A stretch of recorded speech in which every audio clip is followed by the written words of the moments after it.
fascinated by the idea that little bits of ancient Rome or ancient Greece are here in the West, especially the West across the Atlantic from the European mainland or the UK. And there was a time where it was quite a fashionable thing, where, you know, pieces of ancient architecture were shipped off, whether it be in diplomacy or just for mere vanity in the Gilded Age.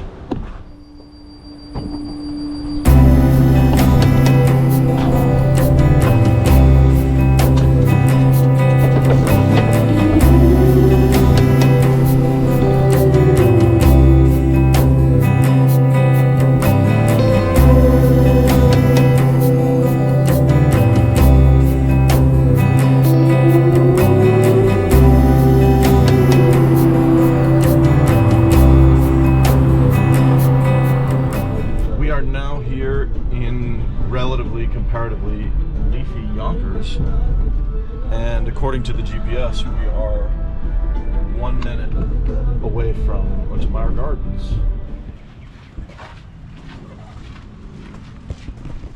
Well, I finally made it. Untermyer Park and Gardens up here in Yonkers, New York, just north of the borough of the Bronx. And upon first glance, it's pretty magnificent. Here is the entrance. It's absolutely nothing short of ostentatious, which was pretty much what I expected. Ooh, it says professional photography by permit only. Wow. I'm gonna get one of these for the field.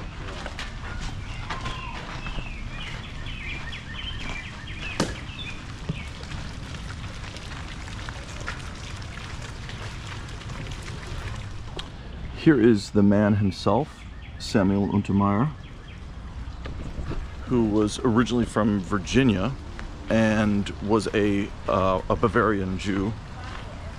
And after the Civil War, he moved to New York City, and then he built this lavish estate in the New York City suburb of Yonkers.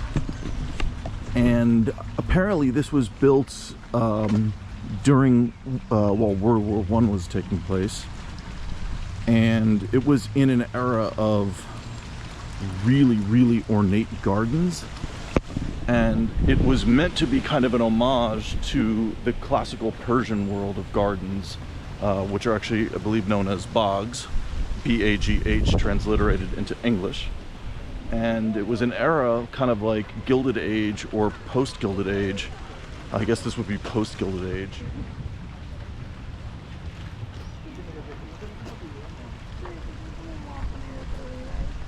I don't see any kind of signage. I believe that this structure here is called the Temple of the Sky. And ashamedly for my trip, it appears to be under some kind of restoration. Sort of Neo-Corinthian columns of the Temple of the Sky surround, it's hard to see in the GoPro, but there is a Medusa mosaic in the center that looks like it's being restored. It looks like a lot of the mosaic has been chipped away over time. But wow, what a perfect day for the Temple of the Sky. Upon first impression, the garden seems to be a hodgepodge of different architectural styles of the ancient world. Greek, Roman, Persian. I don't know if there's any specifically Indian or Turkic influences, but this place is, it's absolutely incredible. I think this is someplace I'm definitely going to come back to. I mean, look at the like human-headed winged lions up there. They look like there's something out of Persepolis in Iran, where I went 25 years ago. And I mean, just look at the water lilies. Oh, this place is fantastic.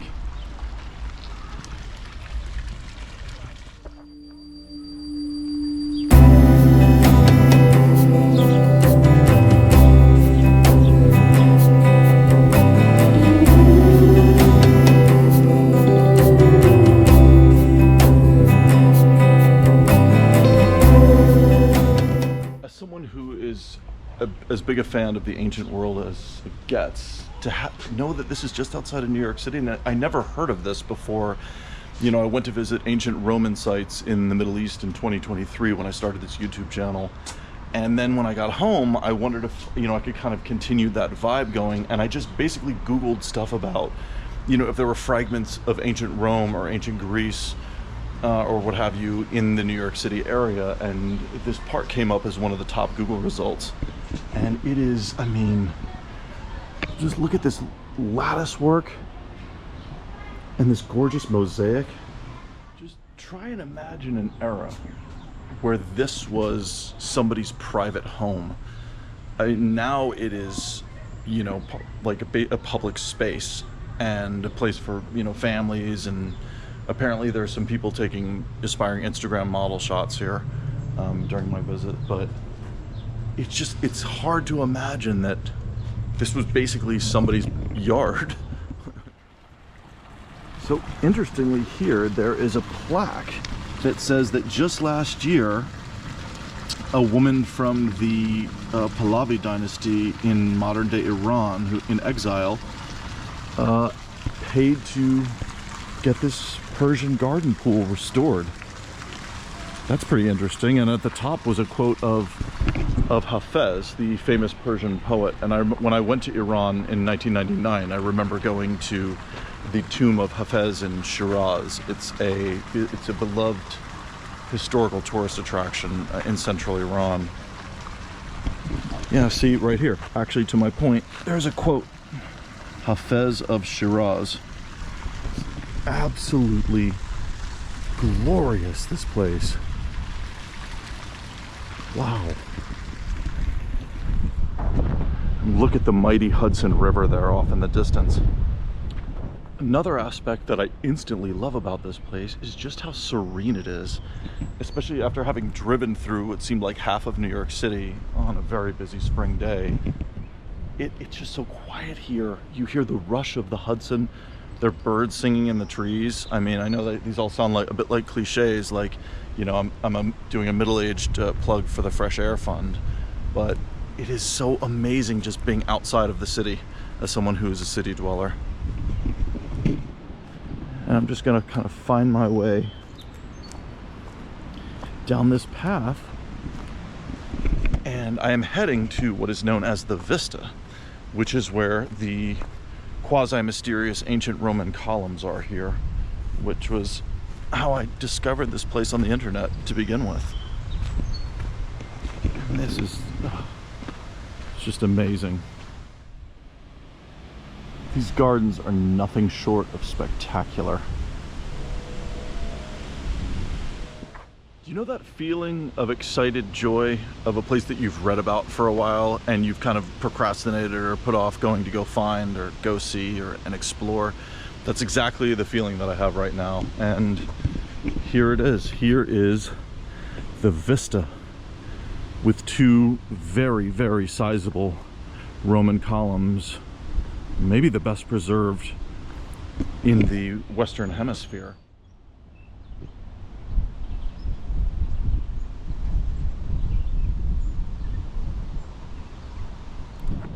Now, the Vista culminates here in what is known as the Overlook, with the two gigantic Cipollino marble Roman columns that were reportedly from the estate of the famed architect Stanford White, which Samuel Untermyer somehow acquired when he was building this garden.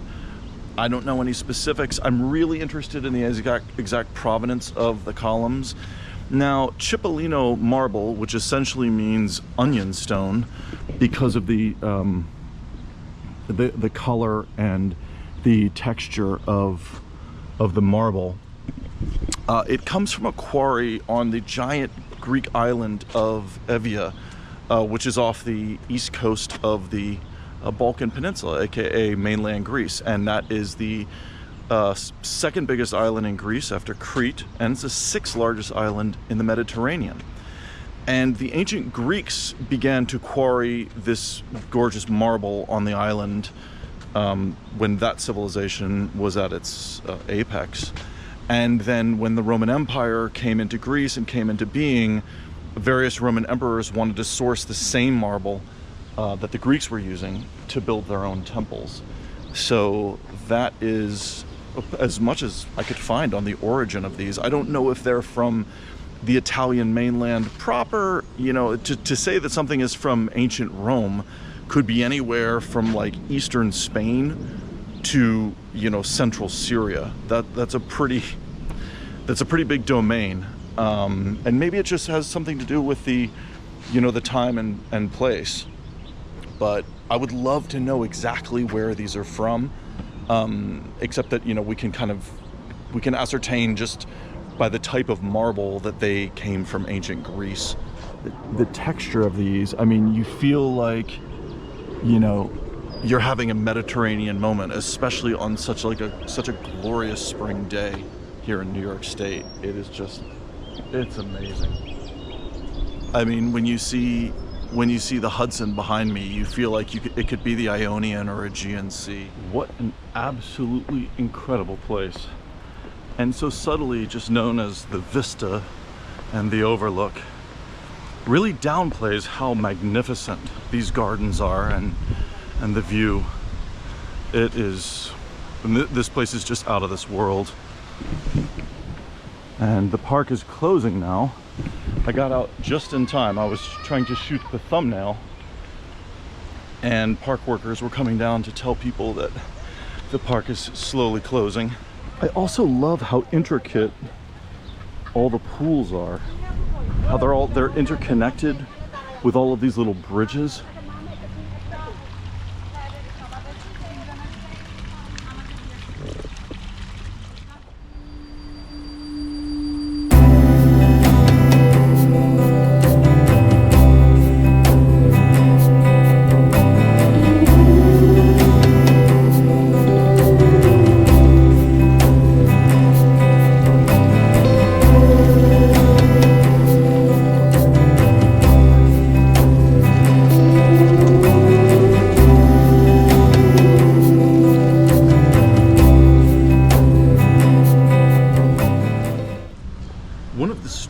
Aspects of this park is that in the latter half of the 20th century, it fell into total disrepair, and apparently there's like this urban legend that the occult was taking place here, specifically that there were satanic rituals of some kind or another that were reported by neighbors, but it was never really documented. There was no social media obviously at that time, and there weren't smartphones and video cameras or anything of the sort.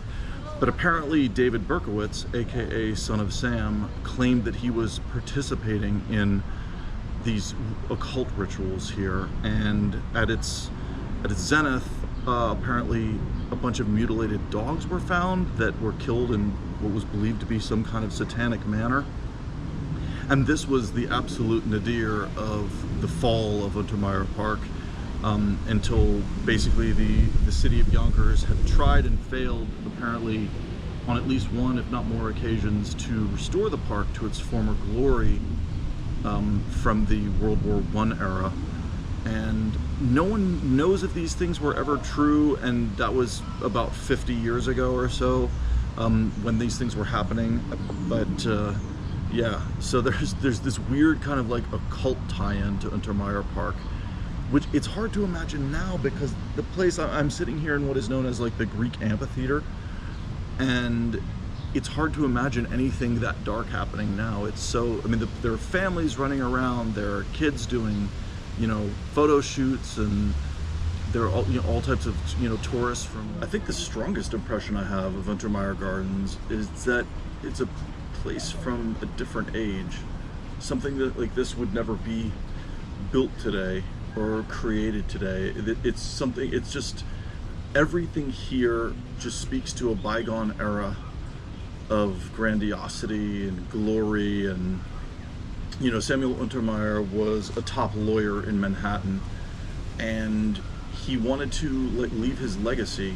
You know, and he died in 1940 when World War II was getting underway in Europe, and he left behind this absolutely magnificent space for the public in Yonkers and beyond. And I think, you know, living in New York City, feel like if it weren't for the internet, I would have never have heard of this place. And I'm so glad I was able to discover it, and it came here on, you know, an 80-degree Fahrenheit day, and it just couldn't be more perfect. I'm so glad that I came here, and the Roman columns definitely didn't disappoint. I just wish I could exhume Stanford White and ask him where exactly he got them, how they were procured. You know, and there was a time when men of yore actually did things like that, like had people in Europe send ancient treasures over to, you know, North America and to the United Kingdom and other places. And you could never do that now. You know, I don't think Elon Musk could have 2 giant Roman columns at one of his McMansions. So, you know, this place just, it talks to another time. It's like in a way, it's like a channel to a different era of our history. The outer parts of the gardens are these crenellated walls that have these kind of turret-like things with little mini temples of the sky that seem to be closed off to visitors. And as you can see, apparently not all of the grounds have been perfectly restored. And it seems like there's even more to see and more work to do to get this place back into its original condition from 1918. I think a very obvious observation I can also make is that if you're any kind of visual creator, this place is just an absolute gem. Everything here is so perfectly photogenic. Thank you guys for watching. Please remember to like, comment, and subscribe, and I'll see you in the next one.